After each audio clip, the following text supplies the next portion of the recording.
Abiama. N'ụbọchị taa bụ ụbọchị nke asatọ n'ime ọnwa Nọvemba 2025. Wee bụrụ ụbọchị Satọde. Bịa bụrụ ụbọchị anyị ji azụ ahịa nkwọ n'ụzọ ahịa na-anọ anyị na-azụ n'ala Igbo. Mụnwa bụ isi Imperial Majesty Dr Amb Chukwuka.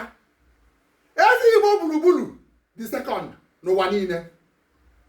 Akajiofo Igbo niile. Eze omeiwu ukwu of Nkwoloka Ancient Kingdom, Anambra State. Na gụpụ ọjị n'ụtụtụ wee na-ayọ ya Chukwu Abiama ka iwe bụrụ ụmụ ndị Igbo alikata ali adaba nke ndị oyibo na-akpọ rising and falling. Maka na ibe ide hụla asị elikite na wele nkụwa wee niile na fele rọba ọ jọrọ ezigbote njọ n'ime ndụ mmadụ ikeleke. Anyị wee na-ekwu n'ụtụtụ na gị nwa onye Igbo ebe ọ na ị nọ, ma ị nọ Naịjirịa ma ị nọ n'obodo oyibo, ana m ewepụrụ mmụọ na-ewetalighị alikata ali adaba wee na-ekwu na malite n'oge awa nna gọpụ ọjị a ịya ali ịyazi ada. Ekpere eze omeiwu ukwu na eberibe ndụ n'ụtụtụ ebelu ụba ngọzi ọṅụ ihe ọma dị iche iche ka m na-etinye n'ime ndụ n'ụtụtụ wee na-ekwu na ọ adụrụ na mma n'ụwa. Anyị wee na-ekwu na ka anyị gụrụ aka ọlịa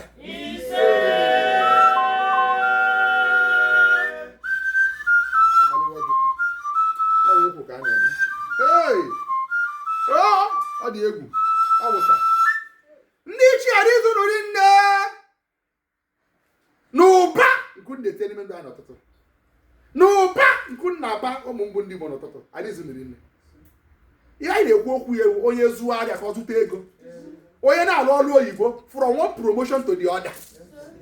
Ọ bụrụ onye na-achọ nwa enye nwa, ọ bụrụ onye nọdụ mana ọ nara satisfy nwaanyị enye mmụọ dị ike eji apị ọkụ. Nwa ya ọhụrụ akpatụrụ aka nwana na nwoke mere ibe ọ anyị na-ekwu ka udo chia n'ime ndụ ndị Igbo. Ọ anyị na-ekwu okwu anyị wee na-ekwu na abalị Igbo anyị ga-egbu onwe ya